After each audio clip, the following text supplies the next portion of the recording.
I'm going to assume we're live here, but if everyone else wants to say hi, that would be great.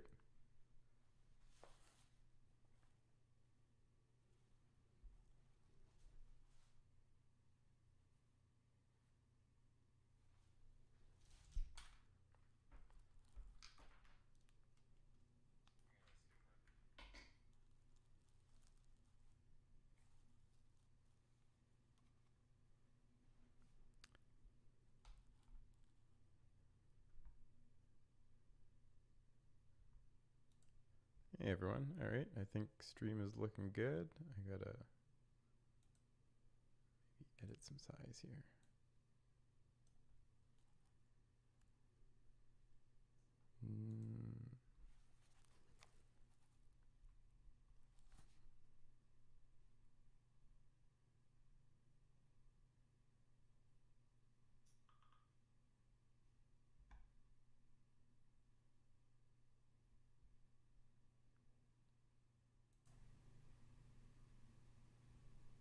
All right, sorry about that. Let's try this again, maybe. You want to start us off, Jessica?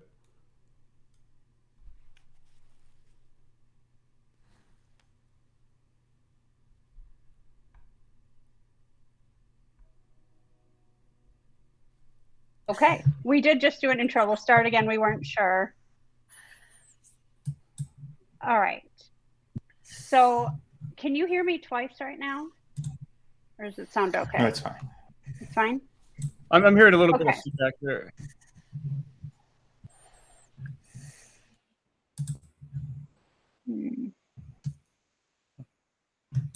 What about now? I think, did that fix it? Okay, cool. All right, so let's start again. So I'm Jessica Levesque. I'm the executive director at C4, and every Wednesday we meet for 1 hour with the Certified Ethereum Professional Committee to talk about the CEP exam and what's going on in the world of Ethereum. And this is our Wednesday time slot. And today we decided that we would go live with office hours so that we can talk about the differences between proof of stake and proof of work. And you can all get to know some of our committee members and ask questions live in the chat. Joined today by Cheyenne Eskandari, who is our committee chair. Cheyenne, do you want to say hello? Sure. Yeah, I think this is the second time, but so I'm Cheyenne, the committee chair of CEP, and glad to be here. Thank you. We also have Andrew Warshaver. Hello, Andrew. I think you are muted. I can see your mouth moving though. Hello, that's fixed. Hi everyone. Yeah, I'm Andrew. I do arbitrage trading and development for Solidity smart contracts. Cool. And then Kent Barton, he's our newest Ethereum professional CEP committee member. So we're glad to have you here today, Kent, with us. Thank you. Hey, Jessica. Yeah, glad to be here and jump into the CEP. I've been involved in the ETH community for quite a while. Started Ethereum Denver here back in the day. And then most recently was head of R&D at Shapeshift, which is, of course, now decentralizing into the Ether. Decentralize all the things. And then we have Josh Mcdougall, who has been working on the audio, which I think is working correctly now. So you want to say hi, Josh?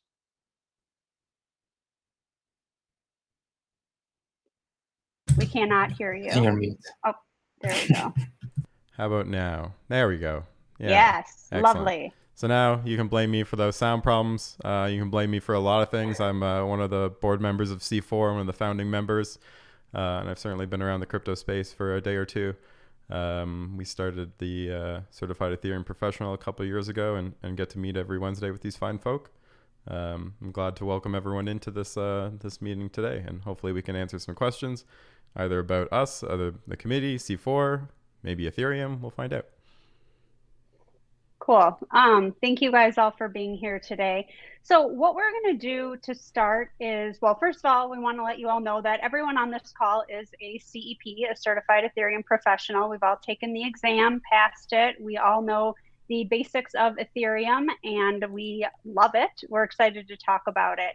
And one of the big pieces of Ethereum that has been in a lot of conversations lately is the difference between proof of work and proof of stake. And that's something that as a committee, we went through the exam and checked to make sure that any of the most recent changes that might need to be made to the exam about anything with Ethereum have been updated. And in doing so, we've talked a lot about proof of work, proof of stake, where Ethereum's going. And we thought it would be helpful to talk to everyone who's interested to learn more about Ethereum about POW and POS. So why don't we start by just talking about what proof of work is, and then we'll explain a little bit about proof of stake as well. Do I have any volunteers for who wants to start first to explain proof of work in Ethereum? I can go with proof of stake, or if anyone wants to go proof of work, but If you want, I can start proof of work. sure. Cool. So it's in order. So proof of work is a consensus mechanism that decides the point of proof of work is to decide what transactions get included in the ledger and in what order. And the crux of proof of work is solving a cryptographic hash problem, basically, where if you find a block where the hash value of the block is low enough, it's accepted as proof that you did enough work. And the work is that you have to look through tons of different possible blocks until you find one with a low enough value. So the work is you're expending all that energy. And this allows us to order the blocks in a fair way. That nobody can really, you can't game it. You can buy more processors and such. Hopefully that helps. Yeah, I just want to add something to what Andrew said is, like a lot of times one might think that like someone can attack a proof of work network by buying a bunch of like hardwares or renting them and attack it. The main incentive model is like economically makes more sense to contribute to the network than attack it for a long time. So that's one of the good incentive models in there, that instead of like attacking it for like 1 week, whatever the profit would be, like profit is outside this network. You might actually make more money by putting that hardware and processing power to help the network and get the rewards, which is like something that we never had before, as you can be malicious but try to help the network for your own benefit.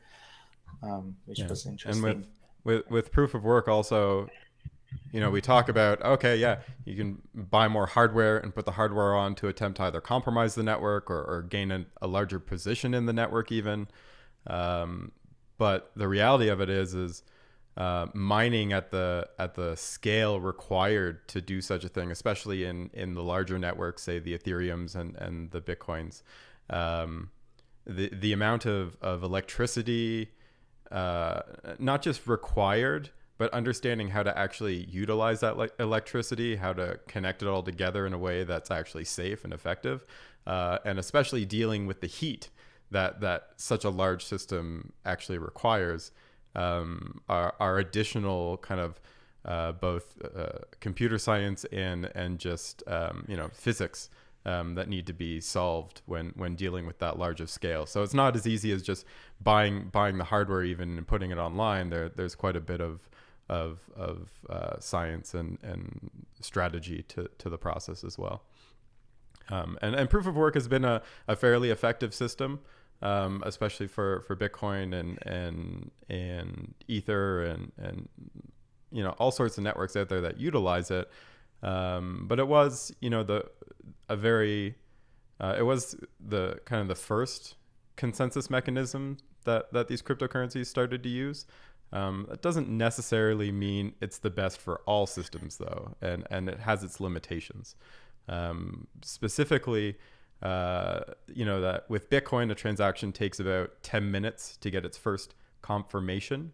And that's kind of a product of just the proof of work system. Proof of work takes a bit of time to establish consensus across a network, and needs time for that math problem to be solved. So that's where proof of stake kind of comes in I'll let Cheyenne kind of jump in now and go into, what's the difference and why is it different?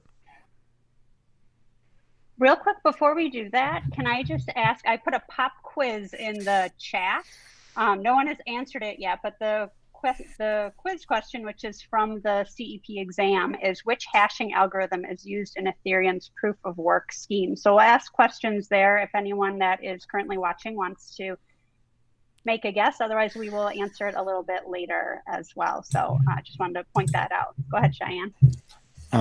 Just about that, do we give like CEP vouchers for people to answer? Sure. Correctly? Heck yeah. That's cool. Let's get some new CEPs today. Yeah, for sure. So yeah, as Josh was saying, that the proof of work was is an algorithm that worked with the technology limitations we had in 10 years ago, and it's still one of the most secure ones to start a network in some sense, because you need that much investment initially, that much hardware, that much commitment in that sense to the network. And now the goal for proof of stake is to make it more efficient and mostly energy efficient, as if we don't need to waste this much energy for a puzzle that there are no other use.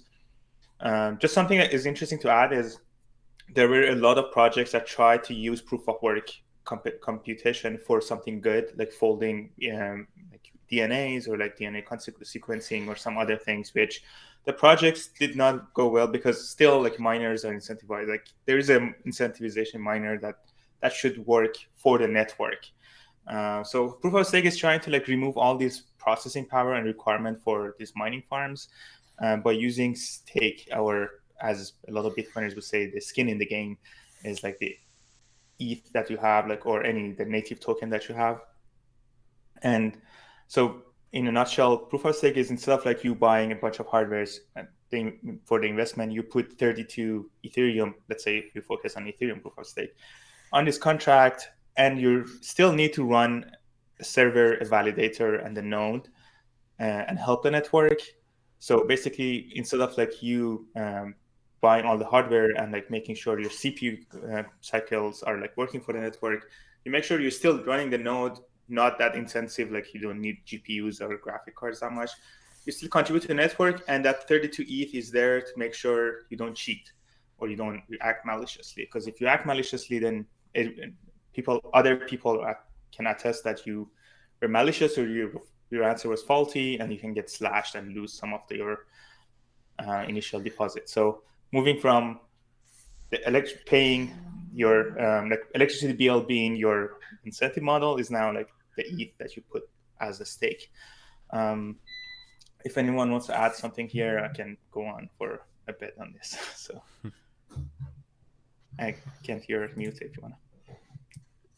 I think it's interesting, Cheyenne, to kind of build on what you were saying, to quantify the difference in terms of energy spent. When you're using game theory and crypto economic incentives to get people validating and reward them, there really is a big difference versus having these giant warehouses full of miners that produce heat and use a lot of energy. I think the latest estimates I've seen with Ethereum moving towards proof of stake is it'll be something 99.9% less energy.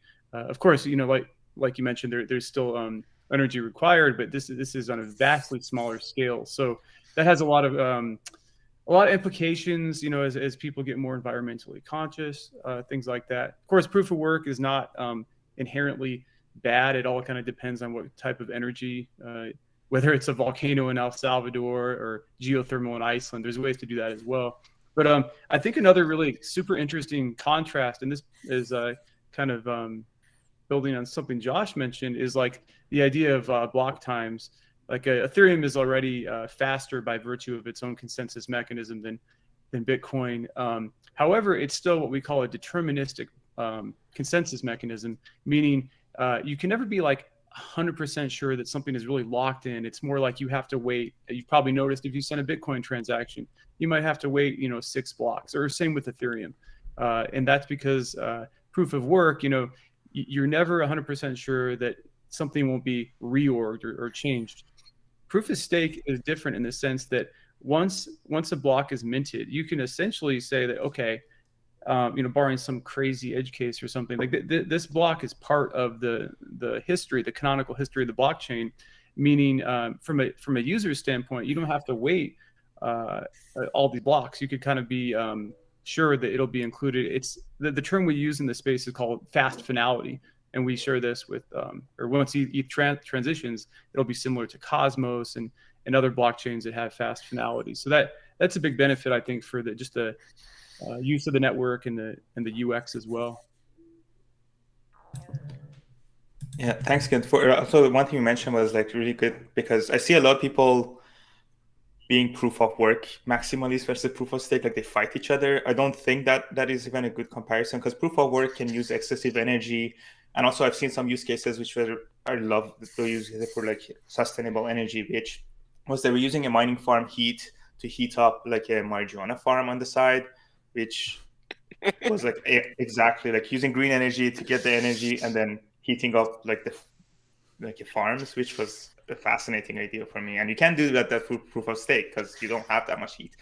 But I mean, depending on how you implement them. I mean, there certainly are. If someone is just using a big bag of coal to power their proof of work miners, there's certainly energy concerns there, but that's just not the reality of the situation. A lot of the times, renewable energy or energy that is already generated but otherwise not going to be used is the best power to use for cryptocurrency mining. So at least a lot of the energy concerns tend to be a little bit misguided, but that's not to say that a move to proof of stake isn't necessarily better, especially for most of them. That I think the space can have proof of work. I think Bitcoin, there's certainly something to be said for maybe Bitcoin just being forever the prominent proof of work chain. I cannot imagine a day of Bitcoin leaving proof of work. That's not Bitcoin at that point. With Ethereum, one of the interesting things, and exam question here, Ethereum was always intended to be proof of stake. When the group of people got together and started designing what they thought Ethereum should be, a proof of stake consensus mechanism was actually always the goal and what they wanted to build at first. But there was some complexities there that they weren't really ready to resolve. So they ended up choosing a proof of work mechanism just because it was, a little bit better understood in the space, a little bit more mature, for lack of a better word, for 3-year-old technology. But Ethereum had always intended to move to proof of stake. So there's room in the industry for both consensus mechanisms. But for Ethereum to now be working on a migration over to proof of stake, it isn't really surprising for those who have been kind of following the space. And it's not to say proof of work is inherently bad. It's just for this specific application, it makes a lot of sense to move over. Like this is a good segue to talk about two things. One is like something called difficulty bomb, which has been on Ethereum from day one, which the whole goal of that is on every update, difficulty bomb is set on a block, like let's say 6 months from now. And what that does is it makes mining so hard, like proof of work mining so hard that it's almost impossible to mine anymore, like any more blocks. And with every update, which are on the roadmap, this difficulty bomb is pushed back like 6 months to make sure that everyone updates and basically like inaction doesn't decide. Like if someone just leaves a node out there, it doesn't make a fork on the network. Just make sure that like goes out of there. And the other point you said about like Ethereum starting with proof of work first, so that was meaning you were right on every technology details, like on the limitations, but also maybe this is a later discussion on this call, but I don't believe you can start a proof of stake network in a way that is decentralized enough. Because if initially like there are early adopters can buy up a bunch of like tokens or other things and take a big portion, but Ethereum is at this stage at the point that at least I know friends and like people that are not connected socially together that are running validators, and that kind of shows some kind of level of decentralization, because there are more users on Ethereum. There's a big community. There's all these things, and you can't just today fork Ethereum, proof of like Ethereum 2, and be like, here's another network, proof of stake, it's decentral. I don't believe that's possible. Yeah, it needs a network effect. I mean, that's a valuable point. With proof of work, there's a common issue that's usually well known, but that's the 51% attack, and 51 is a bit of a variable number, and it's a bit of a dynamic attack. But the idea is, if I have most of the hashing power of the network under my control, then I can start to do things like kind of rewrite history. I can solve a block and then actually unsolve that block by creating a new chain or a new fork up a different direction. I can prevent transactions from getting in. I can't change a transaction. If a transaction I can't change the amount of the transaction. All of that is cryptographically signed within the transaction. I can't say, oh, this transaction is now going to a different address. That would fundamentally change the transaction itself. But what I can control is which transactions are making it into the network, including potentially removing transactions that have recently been added to the network. So a 51% attack can be, fairly detrimental and dangerous to a network. With proof of stake, there's a similar issue where if I have, quite a bit of Ethereum, more so than anyone else being staked, then now that allows, most of my nodes to collude and say, okay, we're actually headed in this direction, or we're not going to go listen to these people over here. So there is a very different but similar attack mechanics. And what Cheyenne's saying here is, if early on I realized there was going to be proof of stake and I tried to buy up, most of the Ethereum, most of the Ether, that would potentially give me the ability to control the ledger as it's written in the Ethereum space. So being able to fairly distribute coin, really, we haven't found a mechanism as fair as the open market. So by starting with proof of work, using the open market to distribute those coins across the globe, across hundreds upon hundreds of thousands of people, that itself has fundamentally given Ethereum, in this case, the ability to say, okay, at least we have a strong starting point now with decentralization of the assets. And to add on to that, actually, this was used as justification in part for the rollback of the DAO hack, because the attacker was in possession of, I think, 15% of the total ETH supply at the time after the hack. So it was viewed as an existential threat to have any single entity. So especially an entity that obviously likes to tinker with things and mess with things. You don't want that type of person to have so much stake. So just something to keep in mind there too. A little bit of history. Definitely a fun piece of history.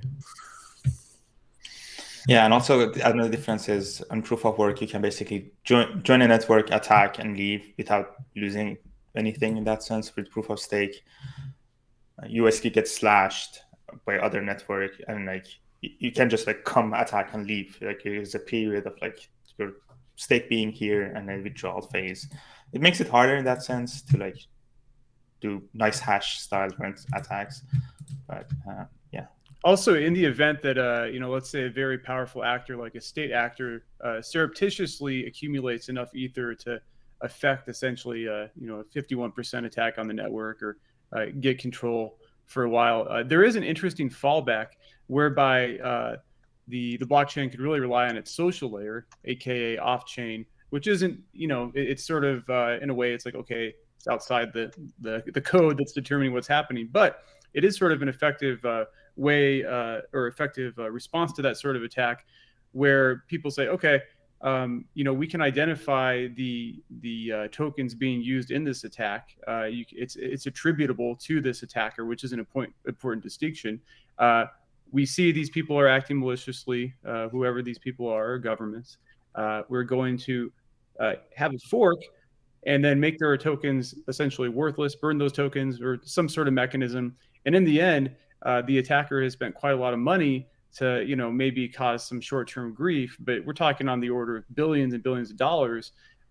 So I think that social layer, especially, and this is crucial moving forward, as Ethereum presumably becomes a value settlement layer for the entire internet, the entire globe, that this fallback does exist.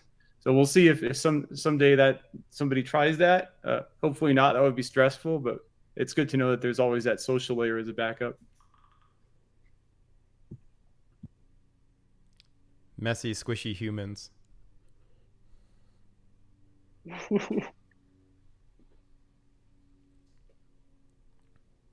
Okay, so should we move into talking a little bit specifically about some of the benefits versus some of the challenges of moving to proof of stake? I know we've touched on them a little bit, but that is an exam question on the CEP. Does anyone want to get us started? Anyone list them maybe a little more concisely? Yes, I'm also I'm quizzing you all on this as well. It's not just for the people watching. What are the benefits and challenges of proof of stake or proof of work? I mean, we've talked about proof of work and energy consumption. Well, so that's definitely. So I would say, that the biggest thing that I think everyone is most excited about, because we're all a little sad every time we have to click send and look at that transaction fee, is more throughput. If proof of stake allows for a much faster block time, which means faster throughput, which means more transactions fitting on that network, which means less fees.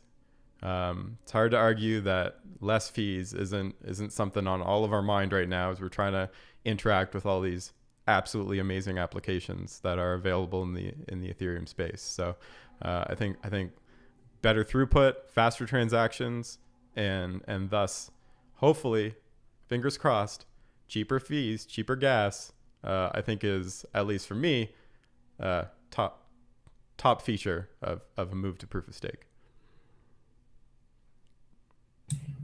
Just want to add, it's not going to happen this December or anytime soon. It's going to take a while, because we saw with some of the updates, like EIP 1559, everyone on Twitter was saying the fees are not are the same, they're not reduced anymore, any further than the promise lower fees, but it's not there. So that was not the goal.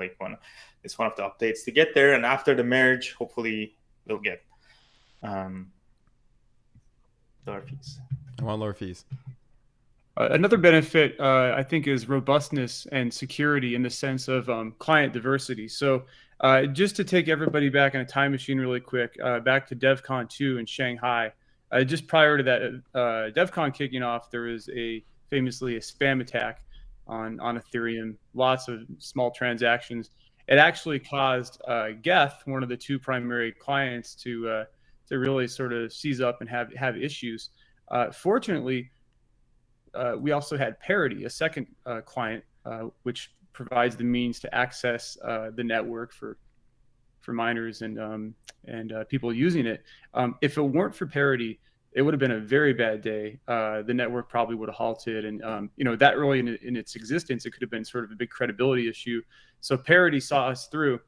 Fast forward to today, the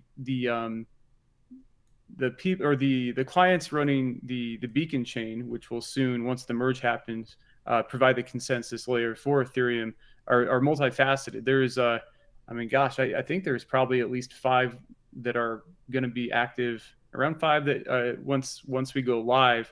And what that really means, as long as stake is split fairly evenly between these different clients, is a lot more robustness. Like if one of the primary ones goes down, like Prism, well, there's other ones to fill in the gap, and in that case, the more the better, because clients can have issues and bugs. If you have one single point of failure with a client, that isn't really good for liveness and security. Yeah, that's a really interesting point. Like I have the list here. If just want to name them because they're awesome teams, like Teku, Prism, Lighthouse, Nimbus, Nethermind, Geth, Besu. Like there are some others too. And one thing I liked about this is like as Kent was saying, having multiple nodes or implementation help a lot with the security of the network. It's harder to get there, but when we get there, it's actually much better. And one of the first tests that they're doing, and I see a lot of like they recently did like this DevNet test for the merge, and all the nodes are required to have documents, like documentations on how to do transitions from and to those nodes from other kind of implementations, which is really valuable. That means like if network participants see that like I don't know like Besu or Geth has like more than 30% of the network, they can just follow the documentation and move to another implementation to make the network more secure. That's a really good point. I think on that same line of diversity of clients, which is so important, it's also a diversity of participants. It's admittedly difficult to be a miner in the Bitcoin network in a substantial way. And Ethereum has actually tried, with some attempts at making their mining algorithm ASIC resistant for proof of work, to encourage the ability for the normies like me and you to be able to perform in the mining and be a part of that network. Proof of stake also helps that as well, where I don't need some large facility. I don't need access to cheap power. I don't need access to computer scientists and physicists who can handle heat distribution. I just have to be able to take my investment and put that back into the network to help secure it. So it allows for far more people to participate in the operation of the network, to participate in the security of the network, and to be rewarded for that participation. So overall, it's hard to decentralization isn't an on and off switch. Something is not just either decentralized or it's not. There's certainly a large gradient, but it can certainly be argued that by welcoming more people to be involved in the operations of the network through a much more kind of attainable mechanism like proof of stake, it can be argued that it's certainly more decentralized. But I'm going to have Bitcoin people upset that I would say such a thing. That's okay. They're not necessarily wrong. Well, I kind of like that Kent's wearing a Bitcoin shirt today, which shows that it's not Bitcoin or Ethereum. It can be both. They provide different uses. So I kind of like, Kent, that you're wearing your Bitcoin shirt on this call today. Yeah, I'm very much an anti-maxi maximalist. Maximalist is a cancer on our industry. Incidentally, I got this because I donated it to Coin Center. If any of you are following the regulatory battles and want to contribute to the fight, I highly recommend donation to the fine folks at Coin Center in DC. Yeah, they do amazing work. Do they still work. give T-shirts or? What's that? Do they still give out T-shirts or? Yeah. This was just a recent donation. Donating today. The white paper and a nice little small book, and then also the shirt as well. We had a question I asked the question. It was one of the pop quiz questions about how proof of stake will force miners to switch to, how the Ethereum network will force miners to switch to proof of stake. And the answer is difficulty bomb. And I think, Josh, you were brought up difficulty bomb earlier, and we talked a little bit about it, but could we get an explanation for some of the newbies about how the difficulty bomb works? Yeah, I can try because I mentioned that. But so the way it is, like difficulty is basically like this number that miners should like work with and try to like it adjust the difficulty of the puzzle they're solving on proof of work. And difficulty bomb just pushes that like to the sky and gets so hard to solve any puzzles and almost impossible. So basically like what we mentioned is like that difficulty bomb is in the client node. With every update, it's pushed like 6 months in the future to make sure when the network is ready, when ETH1 is ready to be merged with ETH2, that difficulty bomb hits and there's no proof of work anymore on Ethereum. And it's going to take a while, like maybe Q1 2022 or Q2. Like we'll see, like if everything goes according to plan, probably like in the next 6 months. So that's one of the ways that makes it impossible to switch. But I was reading the consensus spec for ETH2, and there was something interesting there that.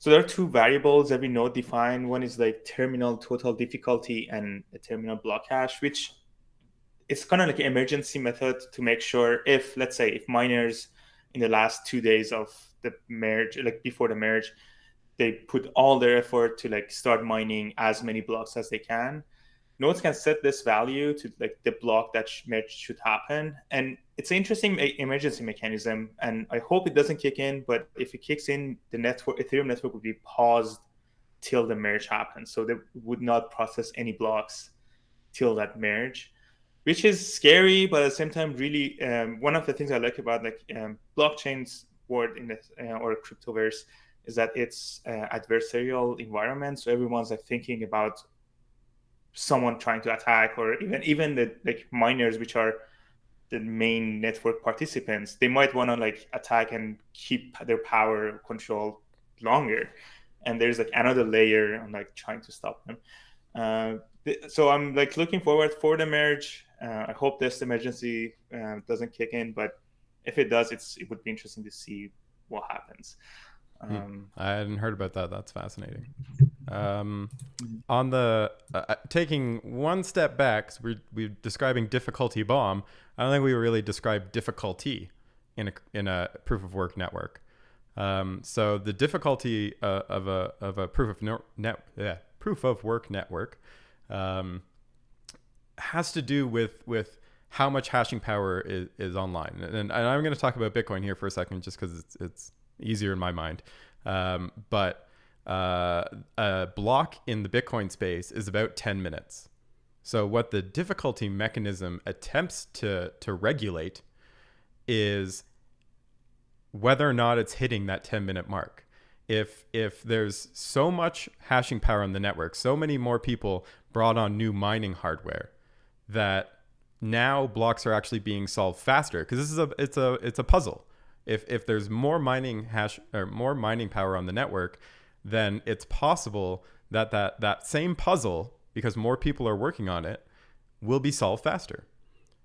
So what happens is the network looks back at the last X number of blocks, and the Ethereum network works in a similar way as the Bitcoin network in this. It looks back and it averages and says, okay, how often are blocks being solved?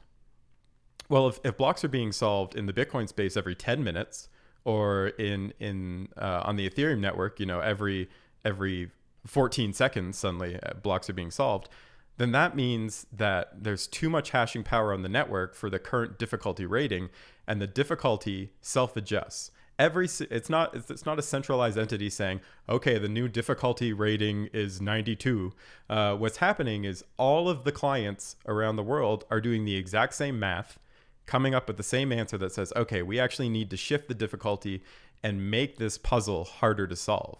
Similarly, if hashing power drops off the network, which we saw during some regulatory action around the world recently, what happens is the hashing power drops, and now blocks are taking, in the Ethereum space, maybe they're taking 5 minutes to solve.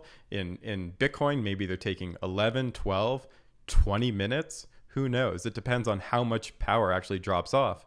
But at a certain point, the network again hits one of these checkpoints, looks back over the time span and says, oh goodness, the average is taking way too long for us to solve. We need to self-heal the network in a way and drop the difficulty.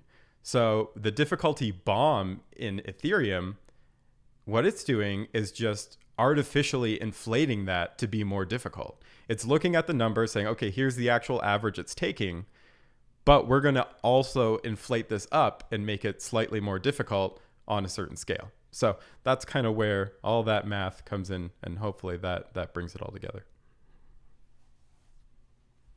There's one other interesting element with respect to the question of what's forcing miners into this change.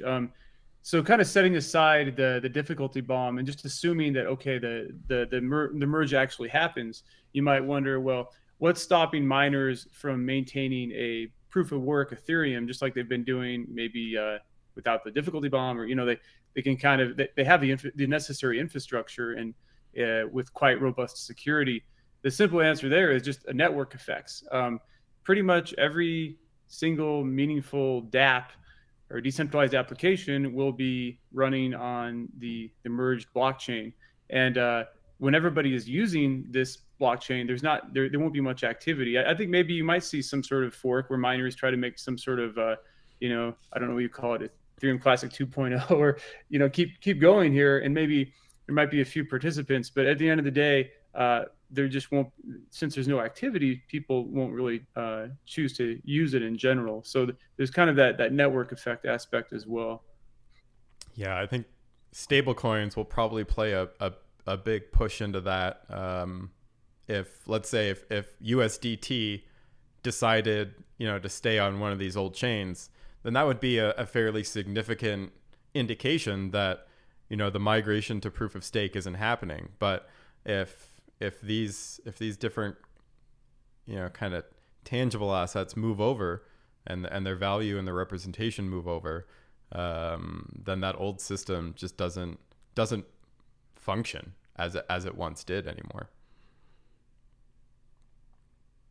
Yeah, exactly. Like if miners decide to not to go with the staking and fork the network, like before, Ethereum Classic could easily do that because there was just Ethereum, not that much DeFi going on. But now, as you said, there is like the total value locked with basic fork, and one of them could be used by the users. And yeah, even like DAI, Maker, like all these big DeFi projects, they kind of have a saying on which fork they accept. And like things like Uniswap would work on both ends, but the others can just choose one.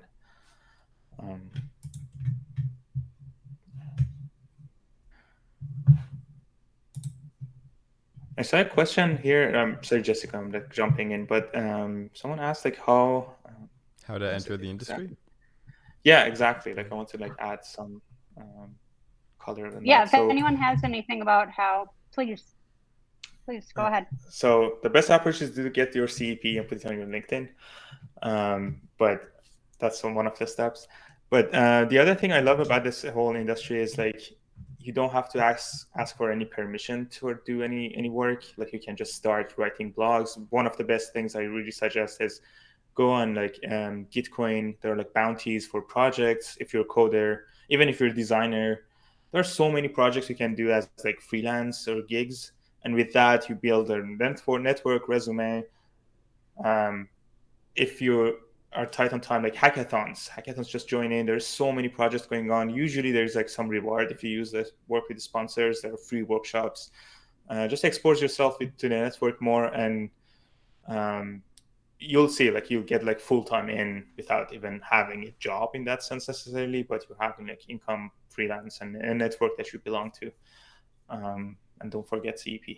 Yeah, especially with all these, there's a lot of amazing DAOs out there now, distributed autonomous organizations, and really just, getting involved in those communities. Again, even if you're not necessarily a technical person, but you're in their community and you're helping other people, which you might not be able to do right away. But the first thing to do is be in that community and learn about that community, learn about what that system is. If it's something that you find interesting, and maybe if it ignites a passion in you, then continue to be involved. Be there to kind of help them, be that front line to certain questions. Be, as you're mentioning, write blog posts, write marketing material, even designing different logos and memes. even just things that are funny can contribute so much to these different communities and can help them in a way where you'd be surprised at how quickly a lot of these communities will happily reward your efforts. And I think we've, certainly with the pandemic and the move to remote work, that's one thing. But now we're even seeing, it's not necessarily remote work with a central entity anymore. Now it's these kind of robust communities. Gitcoin is certainly a great framework for how to contribute, but there's a lot of different spaces out there that you can kind of find your niche in, and pretty easily make a name for yourself. Well, and Kent, at the beginning, you started to talk. Kent, you brought up the Denver Ethereum Meetup as well. I don't know if you want to share the info on that. I don't know if you're meeting currently or you are doing any remote meetings, but I do know there are a lot of meetups, and a lot of people first start to learn about Ethereum or about Bitcoin from different meetups. Yeah, great question. So we've kind of had like an extended hiatus with COVID hitting, and then sort of just to be perfectly transparent, I kind of got burned out by throwing these things. But we have a great community here. Of course, there's also the ETH Denver Hackathon, which happens every February, and that brings people from all over the planet. With respect to the meetup, I'm actually talking to a few different teams in the crypto space working on some cool projects, and we'll be doing some virtual events.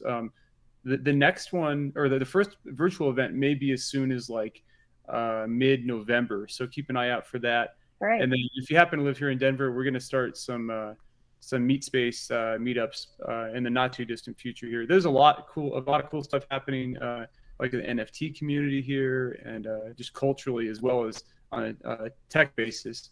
So yeah, stay tuned on that. Cool. And then sorry, Cheyenne, you were about to say something too. No, I want to add to what Josh was saying that I remember. I'm not sure. So first of all, a lot of projects right now, they have anon staff, meaning like people that are anonymous and we don't know who they are. They have like these pseudo character on Twitter, and they're working for projects. Like, like with SushiSwap, there's like so many of them. There's like so many other projects that they don't even know the real identity of their staff. And one other thing was like, I think it was Gitcoin and some others that posted this job posting for meme master and shit poster. So there was like actually a job listing titled that you could apply for and create memes and troll people as your job, which is fascinating. That's awesome. We did just get a question over on Twitch. How do I stake Ether? Which I think is there's a lot to that question. So does anyone want to tackle that one? But it seems super relevant to what we're talking about. I can try to give like an overview or like a maybe with a couple caveats at the moment too. Yeah. So like the whole flow is right there. So you have to like set up, go through this ETH to deposit CLI, or there's like this whole wizard online. You can Launchpad. You can go through that and create your keys and everything that you need. So basically you need two keys. One is like your withdrawal keys, which is the key or the address that at the end would receive your ETH when you exit the validator. And they're like validator keys. So you have to set up like how many validators you want to run, basically one validator per 32 ETH. And just one step back, this is when you want to do solo staking, as like you want to be running one validator. So you go through this, and then there are so many guides online. You can follow Launchpad, Ethereum Launchpad. If you Google that, you'll find that. It's like what to do, what nodes to run, how to run nodes. Mainly, you need like one computer with full availability that doesn't go offline. I won't suggest doing it at home because home internet might be like going out off and on. But like doing DigitalOcean, some kind of server, it's much easier doing that. But also consider that like if you don't want to put 32 ETH now and you don't want to go all in there, there are projects like Lido, Rocket Pool, some other projects that do staking pools. So similarly to like miners that join mining pools to like have more power and less more reward in that sense. These projects are trying to do similar things to staking.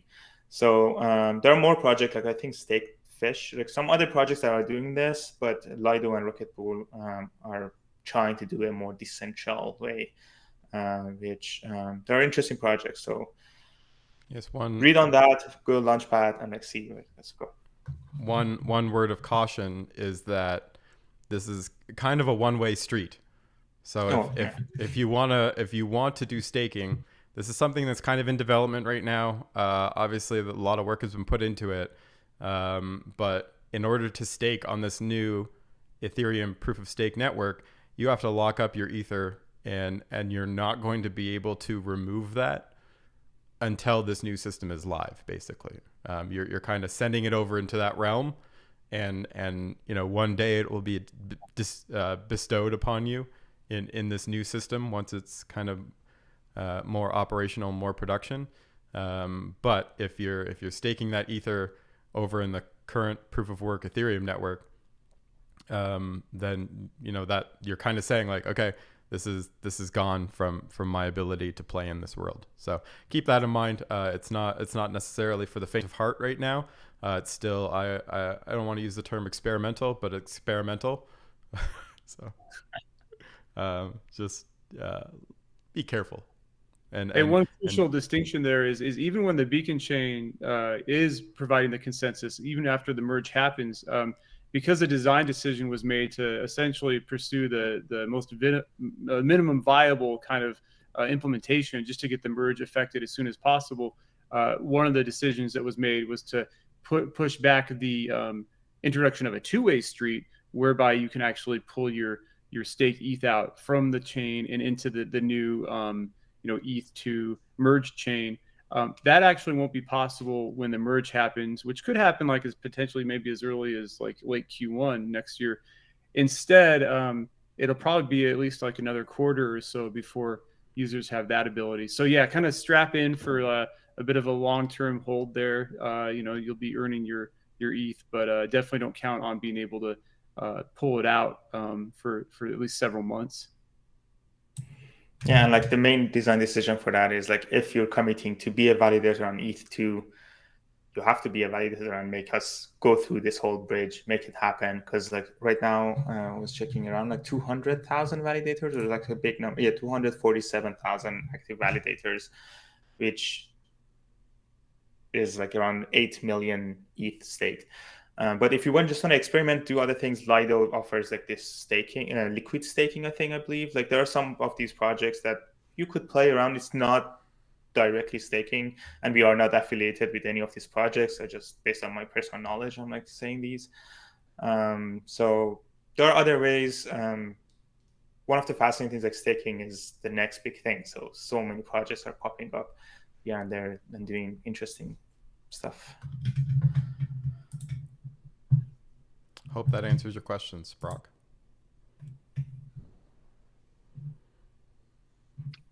Okay. Well, are there any other questions on Twitch? That's it for YouTube chat right now. That's it on Twitch as well. I think we're kind of okay. Yeah, I think we've done a good job going over what proof of stake is and what proof of work is. We know there are a lot of terms that if you're a newbie, they're probably unusual. It becomes kind of complicated. So keep studying, keep learning about Ethereum, and hopefully if you're not a CEP already, you come back to C4, and when you are prepared, you take the exam to become a certified Ethereum professional. Follow us on our socials and reach out if you have questions. Any parting words, Cheyenne? Yeah, I want to add this, that so we on CEP we meet basically every week. We go through every new update, like EIP 1559 or London Fork. We went through the questions about like gas and like reviewed them. If you know Ethereum enough right now, it's better to take the CEP sooner, because like we might start adding questions about like the staking and other things, and it gets like you have to update everything. So just to know, CEP expires every 2 years. So in the next 2 years, there are more information available for you to like know things. But if you're no Ethereum, new to staking world, CEP, taking the test now is much better than, I don't know when we won't update the questions, but like it might get harder. So you're saying it's just going to get harder. Yes. It's already a pretty tough exam. but there are resources out there right now. There are some on our YouTube channel, and we're also posting information on our blog as well. And we're working on a certified Ethereum professional prep book. So that we'll hopefully be getting that out in the new year, so that those who want to learn from C4 about Ethereum to prepare to take the exam have a resource that's easier to access and to start your studies on.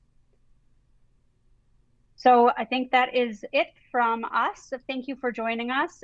Thank you to the committee members for volunteering your time and for helping C4 spread the word about cryptocurrency and Ethereum in particular. So appreciate you all joining, and have a wonderful day. Thank you. Hey, everyone. Later.